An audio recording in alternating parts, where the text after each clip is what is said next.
Nation, happy Wednesday. Today's move class, we're gonna start by cycling through 3 different movements for 10 minutes. So we're gonna start with 10 dumbbell bent over rows, which will perform 10 reps on each side.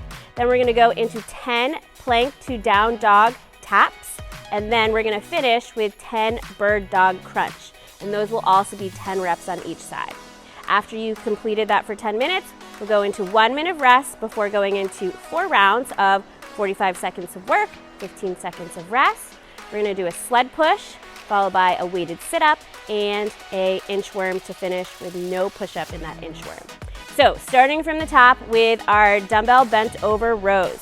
So Kate's gonna go ahead, grab her dumbbell, set up in a staggered stance, so 1 foot back, and then she's gonna drive her elbow up to her lats, keeping it nice and close, and really focusing on isolating your lats, using that back muscle to move the weight. From there, she's gonna go ahead and come down to the floor, setting up in a high plank position.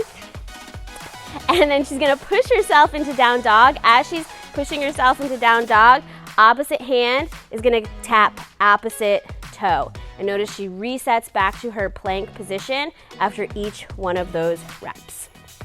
Then from there, she's gonna come on down to hands and knees to perform our bird dog crunch.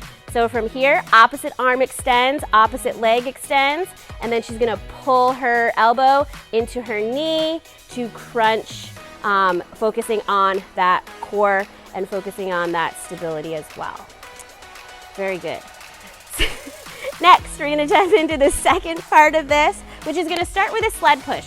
Now, if we're at home today, we're gonna try to choose an object, maybe it's a backpack, maybe you have a plate, that you can push on your carpet, okay? Some sort of object at home that you can use there where you can work for that 45 seconds.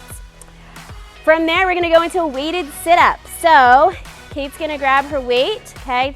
Keep it nice and close to her chest and really focus on moving from that core to really fire up those abs as she goes through each of these reps. Notice how tightly she keeps that dumbbell to her chest so she can keep as much control over the weight as possible.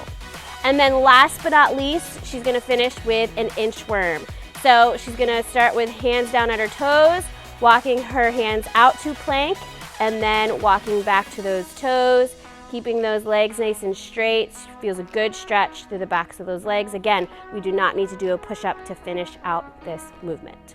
So cycle through those, get after it guys, happy Wednesday.